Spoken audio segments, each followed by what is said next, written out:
Coming up on iOS today, Rosemary Orchard and I talk about, well, cutting back on your use of screens or just keeping track of, managing your use of screens with screen time on iOS and iPadOS, and macOS. Stay tuned for this episode of iOS Today.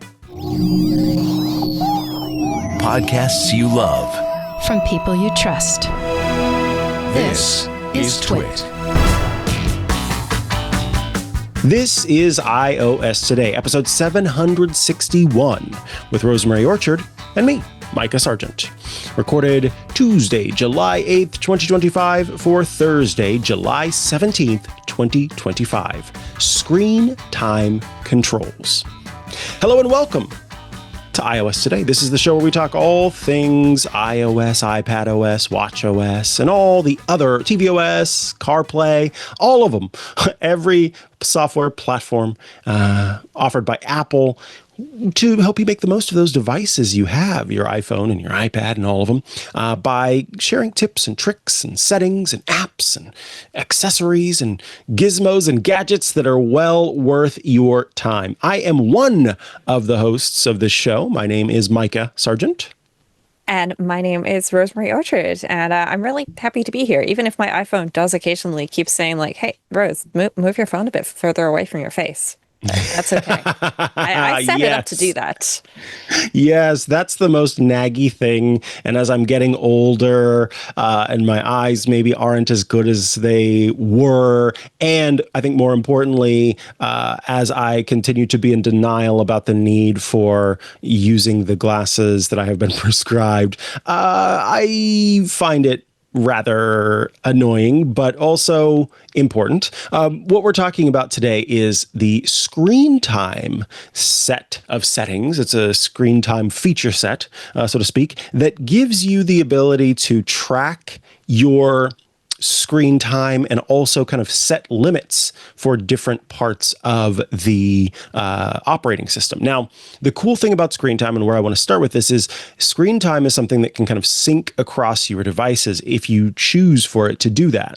And when you choose for it to do that, it will work on all of your devices. So whatever devices you're logged into with the same Apple account will all track your screen time use, and you can get some feedback on how much you're using your screen, if you're using it more or less than you did before, if you are attempting to cut back and suddenly, oh dear, this is how much I've been using it lately.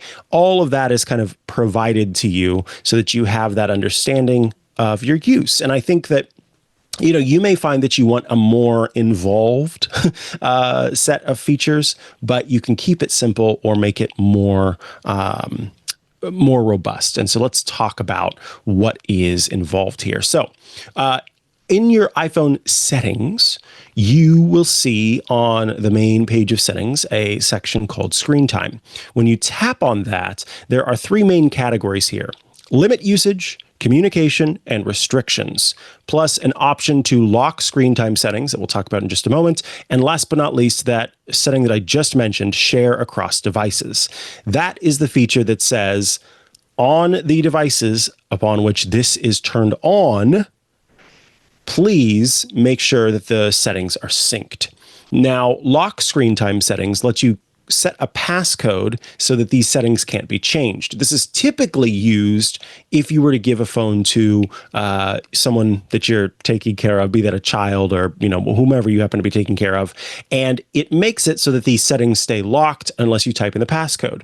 I have heard of some people who have their significant other or some other trusted person set screen time passcode for them that the person doesn't have access to, so that they can, if they have trouble sort of breaking away from whatever apps they're trying to get away from, this can help with that. So there are different reasons why you might want to set a screen time passcode. But let's talk about the different sections. Limit usage is where we start off, and this is how to kind of become more aware of and cut back on your use of different parts of the system. I'm actually going to start with the bottom option before we go into app and website activity. And that is because this is a little bit easier to talk about first. So in limit usage, screen distance is a more recently added feature. And what this is about is how we will, as we get older, or just by nature of the way that your eyes are shaped, you may find yourself needing to bring the phone closer to you in order to see what's on the screen. And the closer that you bring your phone to your face and the more that you read at that up close level, the more eye strain is caused. But the important thing to understand is it's kind of like a reverse. You are not making your eyes work as hard. And so your eyes start to weaken because of it. And so what you want to do is keep the phone further away from you to sort of maintain that need to see at a distance. So if we tap into screen distance, what this does, and you'll notice mine is off right now because I was getting very annoyed by it because I found myself bringing my phone close to my face, is it will alert you if you bring your iPhone or your iPad closer to your face at a distance that is sort of recommended. So it uses Face ID. You have to have a phone that has Face ID to determine how far away your face is. And if you bring the phone closer to your face and you keep it there for long enough, and I don't know if it's going to activate right now because it's in this mode, but essentially what happens is it covers the whole screen with this thing that says, hey, move the phone away from you, bro. And I go, fine, I will. And then it you push it back. So I think everyone should give this a try. It can be helpful. It can also be very annoying when you're in the middle of something and you keep kind of getting, but what I think it does is it is a good training situation where you realize it's an awareness thing. Oh, I've been bringing this phone close to my face quite a bit. So that is a great feature to have, and also great for reducing the risk of myopia in children, because even more so, a child might not realize how close they're holding it to their face. And so making it so that they can't even interact with their game or whatever it happens to be unless it's far enough away is a great kind of feature for this. Now, it can also be a good prompt to increase your text size potentially, because if you're bringing your phone closer to your face, then you may need the accessibility setting to increase the text size in iOS and just sort of increase the size of everything a little bit as well. That could be a good solution. If you turn this on and you find it's constantly getting in your way, then maybe that's what you need, or an optician's appointment. Or both. Yeah, eye health is important, so get it checked out. Absolutely, that's a really good point. The other feature in this, or setting in this section, is app and website activity. Now, it's important to understand this is really involved, and there's a lot that you can do with it, including getting a weekly report that has insights about your screen time. That's what I talked about before, where at the end of the week, it'll say, hey, your screen usage is up from what it was last week, or you've used your screen a lot less than you have before. Downtime, which we'll talk about, and then app limits that will let you say, I only want to use this category of app or this specific app for this amount of time. You turn it on, and then from that point on, it starts to track this information. So now you'll notice, if we back out of this and we go back into screen time, this page is a lot more involved now. I have activated screen time at a much more robust level.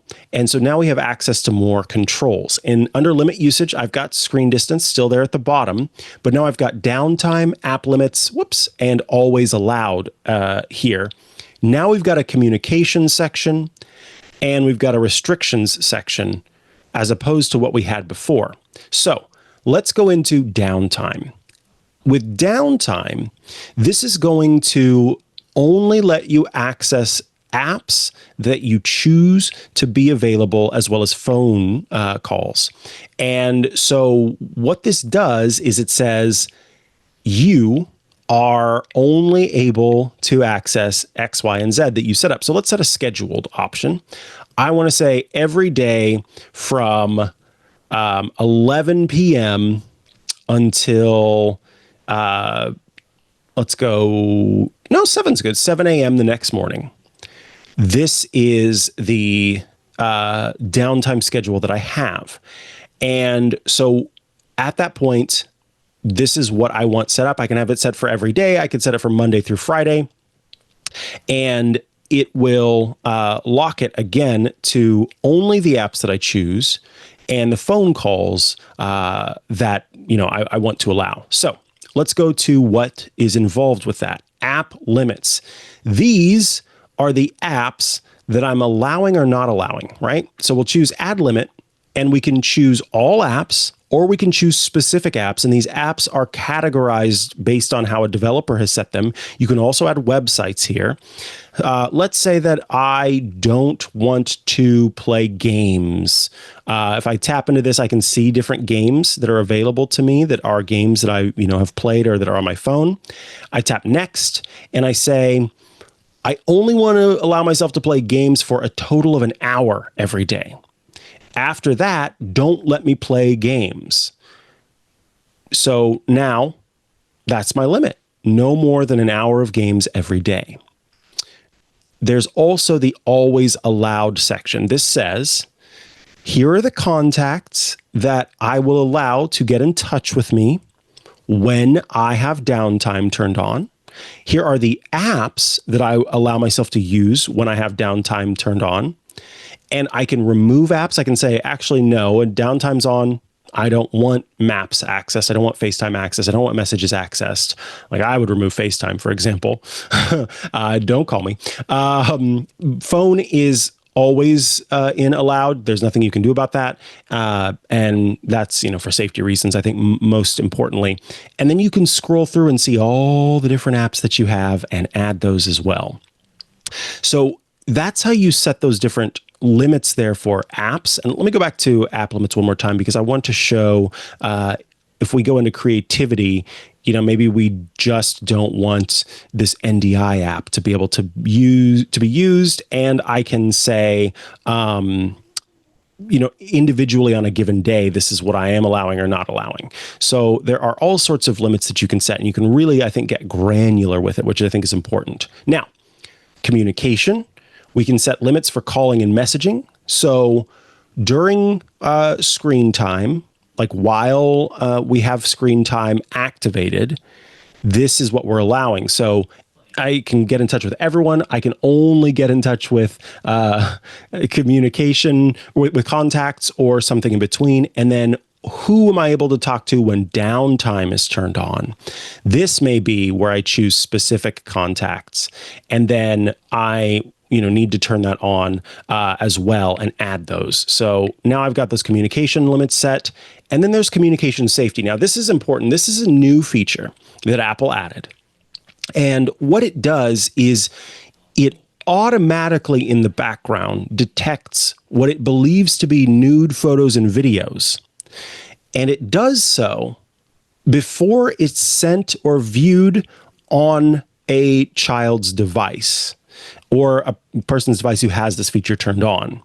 And what it does is it makes it so that that image that is going to be sent is sort of tagged with I believe this is nudity, sort of bit of metadata. And when it's sent to the device that has communication safety turned on, then it will sort of prompt before it'll show the image saying, this is an image that you may not want to see. You may want to find a parent or guardian first, and essentially kind of gets in the way to provide an opportunity to step away from whatever that might be. So turning this on means that it is, in this case, only applied to this phone because it's running a beta. But if you have this on other devices, then it can sync across the various devices. So I'll turn that off in this case. And it's important to understand, too, the way that this is done is through many means of obfuscation to make it so that Apple doesn't have access to the actual photos or videos. And then last but not least, I want to talk about restrictions. That's the last category here. And under this, we can set content and privacy restrictions. This is the stuff that I get email about because someone will have set this up and then forgotten their screen time password. Don't forget your screen time password. Write it down somewhere, put it in your password manager, do something to keep track of your screen time password, because this is how you can limit the device's ability to do some of these features. So if I turn on content and privacy restrictions, I can set restrictions in the App Store, whether this phone is able to install apps, if it's able to delete apps, if it's even able to make in-app purchases. And then if these purchases are allowed, whether a password is required doing this once it's been set up. You can set it so that only certain apps are allowed or features are allowed. So I could say, for example, no, don't have Wallet work on this device, or no, don't have AirDrop work on this device. Different App Store and media options. So whether web content is unrestricted, or if it limits adult websites by default, or only approved websites. It has all sorts of stuff for media content. So if music can have explicit content, if it allows for music videos at all, what types of movies are allowed, what type of apps are allowed, if it lets you use app clips, Game Center, if you can have friends, if you can connect with friends, if screen recording is allowed. And then with Siri, if image creation is allowed or writing tools are allowed. This is one way of disabling that as well. Whether Siri is allowed at all, if math results are allowed. I see no reason to turn that off, but just in case, maybe you've got something against math, that could go off as well. I love that there's also options to turn off location services, whether you can access different content. I should back out of that just in case it shows contacts there. If there are certain calendars that you allow, share my location, Bluetooth sharing. All of this stuff is set up to give you more control on this device of what's able to be accessed. Whether you can change the cellular data settings, if you can turn off reduce loud audio. Love that for someone who might have a child who's going, actually, I want to blast this. No. You're going to regret that when you're older and you have tinnitus. Whether you can turn off the driving focus, love that as well as background app activity. So all of this stuff, you can decide whether someone has access to these features in screen time. Screen time is incredibly powerful. And then I want to mention, last but not least, is this great graph, this great chart. See all app and website activity. And what that does is it shows you your activity across all of your devices so you can see where you're spending your time. If I had this turned on across all my devices, it would be like 97% Audible and then 3% everything else. That's my kind of app activity. So that is a look at the various features and settings within screen time that I think are important to know about, and that I just think are pretty miraculous in terms of what all you're able to do within the screen time set of settings. I know that people have complaints about screen time and some of the ways that people are able to get around screen time, but I want to commend Apple on these first steps, as it is something that is pretty robust and can do a good job of locking down the phone. Rosemary, before we move on, I just wanted to ask you if you had anything else that you wanted to say about screen time. I mean, it's not something that you can do, but this is something I've filed feedback on, and I feel like other people may also appreciate the idea. I would love downtime to be tied into the sleep focus mode on my phone, because at the moment it is a separate schedule, and my sleep varies sometimes. So if I have to be up super early, then guess what? Downtime needs to turn off. Similarly, if I'm going to bed late because, maybe I'm at the airport waiting for a flight, I don't want downtime kicking in while I am there trying to scroll things on the internet to stay awake before my late night flight.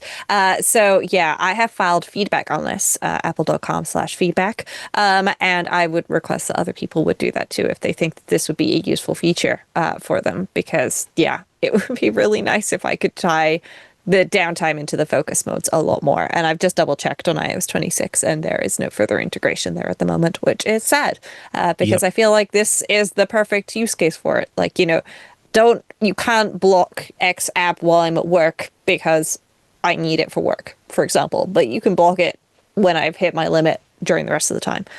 So yeah, I feel like those two systems need a little bit more integration, please. I agree. It boggles the mind that's not part of it. So if you have questions about not downtime, but I mean, as part of it, but screen time as a whole, please do get in touch with us. iOS Today at twit.tv is how you do so. It's, again, one of my favorite kind of fully featured sections that I think a lot of people don't make as much use of as they could be.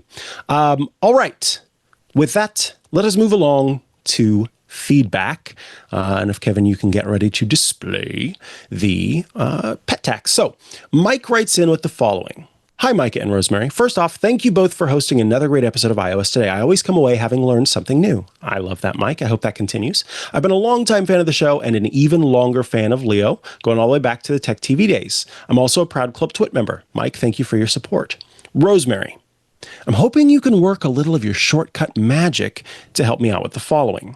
I ride my motorcycle to and from work as often as I can. When I get home, I'd love for my garage door to automatically open as I approach the house. I haven't done much with iOS shortcuts yet, so I'm not quite sure of the best way to set this up. I've created a few miscellaneous automations. Here is a list of the Apple devices I am working with. An Apple TV, this is my main home hub, with HomePods as my backup.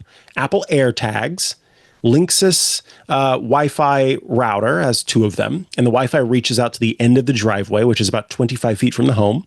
3 HomePods running 18.5, a Meros garage door opener that works with Siri and HomeKit, and Mike has an automation set up to close the garage door at 10 p.m. in case someone forgets to close it.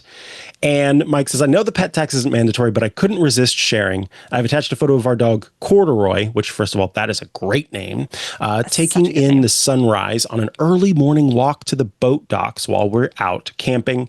Thanks again for everything you do. Your iOS Today admirer, Mike. Oh, my word.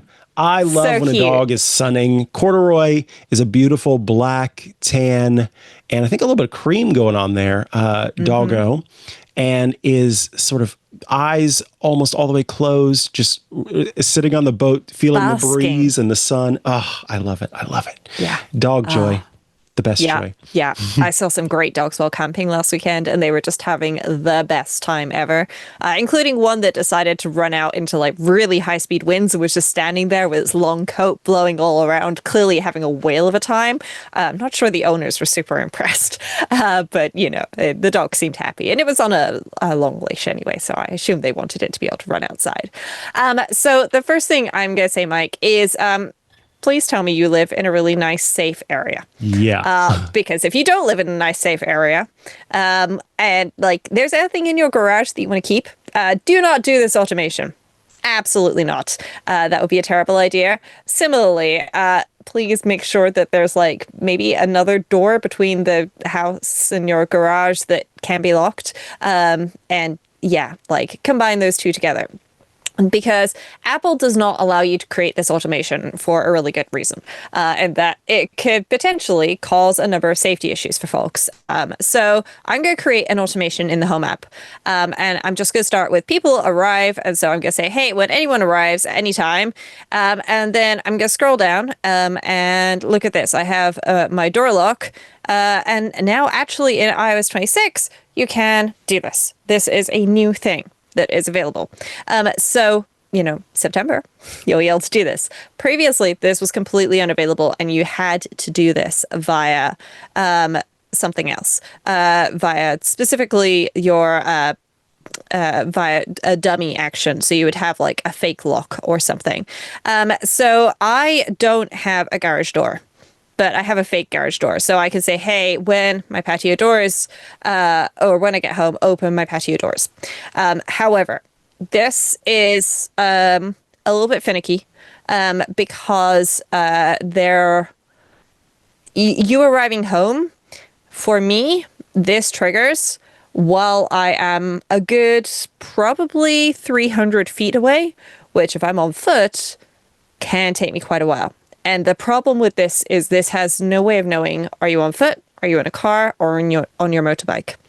So I would, if you do choose to go down this route and create this automation, which you can do with iOS 26, I would probably disable this automation when you are out on foot. And I know that that's a whole extra thing, but that is a little bit difficult. The other option I wanted to mention, because I went and bugged a couple of friends with motorbikes. And this is not something that I usually talk to my friends about. So they were there going like, Rosemary, why do you want to talk to me about motorbikes? And I was like, is there such a thing as CarPlay for motorbikes? It turns out there is CarPlay for motorbikes. You can buy aftermarket CarPlay units for motorbikes and install them. Like setting it up the first time, according to one of my friends, is a little bit of work because you've got to pair your phone to both the CarPlay unit for the motorbike as well as your helmet for audio. But once that's done, it works just like CarPlay. And in CarPlay settings, you can turn on Siri suggestions. Now, I would recommend you do this because A, it'll give you like one-touch calendar, so you can just navigate to your next calendar appointment. But B, when you are within the vicinity of your home, then you can just look down at the screen and tap the option to open your patio doors. Patio doors. Open your garage door. My garage door is called my patio doors, hence the confusion. So yeah, the other option that you can do right now is just, hey, Apple lady, open the garage door. If you have your helmet with like a headset in connected to your phone, or if you're wearing an AirPod or something like that, that would be an option. Talking to your Apple Watch. Again, I asked a friend, I don't ride a motorbike, so I wasn't sure. And I was like, hey, so if you're on a motorbike and you try talking to your Apple Watch, will it do anything? And my friend was really excited and went out and rode his motorbike around for a while and told me, absolutely not.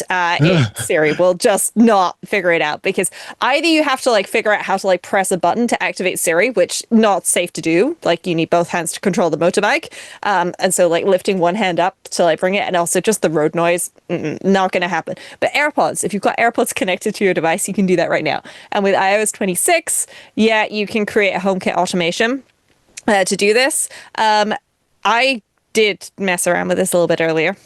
And because my HomePods aren't updated to iOS 26, this did not work. However, the public beta is coming pretty soon. So if you are willing to risk everything, and I would not recommend this. Risk everything. You could. Well, the thing is to test this properly, you need to update your phone. You need to update your Apple TV. You need to update your HomePods. Yeah. Like you have to True. update everything to the public beta. And I would personally not recommend doing that, just because, like, if something goes wrong with one of your HomePods, you have to take it to the Apple Store to get it fixed. And like that's not an easy thing. Same with the Apple TV. Like the Apple TV is a little bit easier. You could theoretically sort that out at home, but realistically, they're going to tell you to take it to an Apple Store if it gets stuck. And your battery life will absolutely be shot on your phone, and especially if you're on a motorbike. Crash detection could be something that saves your life. Like it could in any circumstance, but especially on a motorbike where you're more vulnerable. And, you know, I really think Corduroy would probably appreciate having you around, Mike. So please take care on your motorbike. Yeah, but iOS 26, you can just straight up unlock a door when you get home, which includes garage doors. Interesting. I think they said, all right, we're not going to keep making decisions for people. We'll let them make that choice if they want to. Yeah. One thing I would recommend doing, and actually I'd recommend doing this regardless, is get a HomeKit camera and stick it in your garage, because that way when somebody comes in or out, you'll be able to see it. And what you can do right now is change the settings when people are at home versus not at home, and you'll already start getting HomeKit notifications for when you leave home and when you arrive home, so you can see what that radius is like for your home. And that will then help you decide whether or not this is a safe decision for you to make. Because, yeah, you can change the notifications from like streaming to streaming and recording, or something like that, and then you'll get a notification that says, hey, this camera changed from this to this because everyone left home or because somebody arrived home, etc. All right. Before we say goodbye, we get to tell you about our app caps, our app or gadget picks of the week that we think are awesome and want to share with all of you. My app cap this week is an app that actually received an award from Apple in the past, and I think it's just delightful. It's called Daily Art. And Daily Art kind of does what it sounds like on the tin. It is an app that gives you a piece of art each day and tells you about it. So today is, I'm guessing it's like Yael and Sisera, maybe Jael, but I think it's Yael. That sounds more accurate, but I don't speak Italian, so I'm not sure about the pronunciation of J's in Italian. In any case, here's a little bit about this piece that is, I think, kind of harrowing. We have a woman with some sort of hammer and nail and about to just hammer that nail into the head of this person who is lying down. And this is what it says. It's oil on canvas, by the way. On this day in 1593, Artemisia Gentileschi, one of the best Italian Baroque painters, was born. At a time when women had limited access to artistic education or professional opportunities, Gentileschi broke barriers as the first woman admitted to the Accademia delle Arti del Disegno in Florence, and she attracted an international clientele. Her paintings depicted women drawn from mythology, allegory, and the Bible, portraying them as victims, warriors, and figures of resilience and tragedy. And then really quick, here's what this one's about. The subject of today's work is drawn from the book of Judges in the Bible. It illustrates the dramatic moment when Yael, a Kenite woman, prepares to kill Sisera, a Canaanite general, whom the Israelites have defeated. After his loss, Sisera escapes to a nearby encampment where Yael offers him shelter, promising to provide food and concealment. But once he falls asleep, she drives a tent peg through his temple, an act celebrated in the text for its boldness and decisive courage.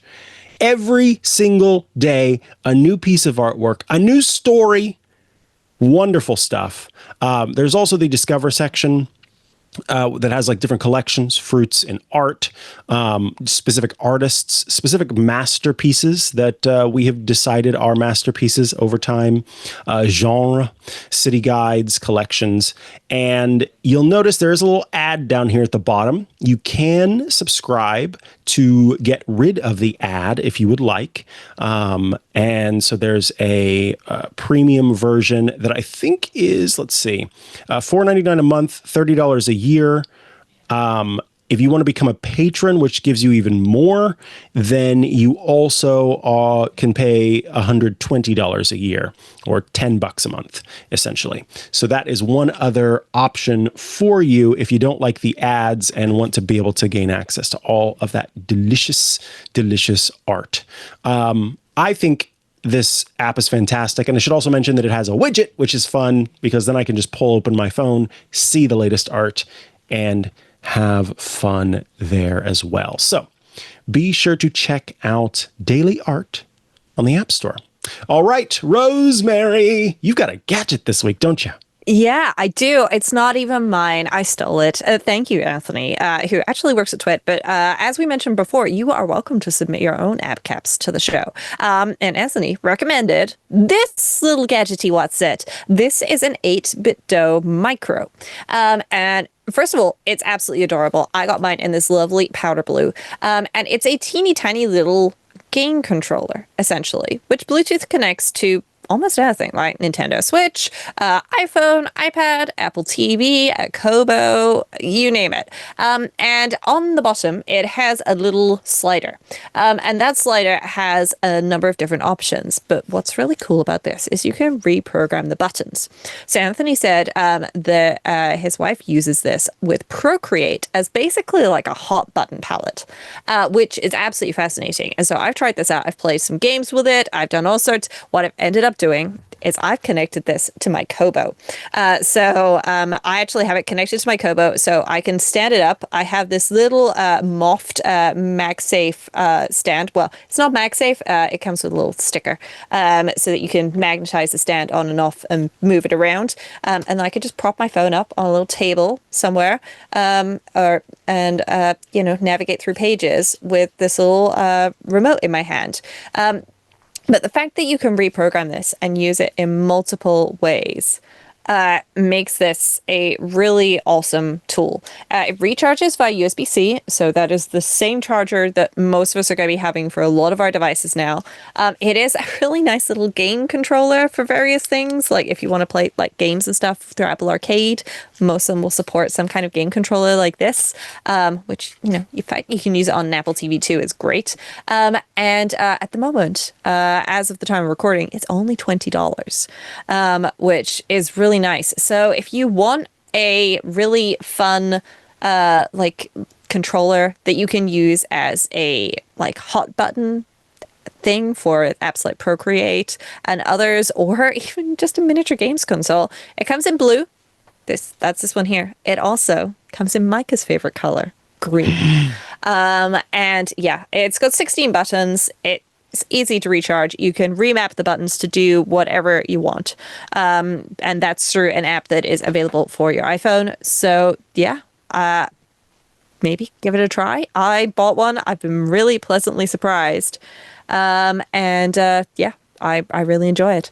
So there you go. All right. I think it's really, really cool. And it's so little. That is going to bring us to the end of this episode of iOS Today. I want to remind you before you go, though, have you heard about Club Twit? At twit.tv/clubtwit. When you join the club, we've got monthly and yearly subscriptions available. You gain access to some awesome Club Twit benefits. First and foremost, you gain access to our ad-free content. It's all of our shows without any ads. Yes, it's just the content because you, in effect, are like the sponsor, right? You are being a member, and therefore you get to just have the good stuff we make here.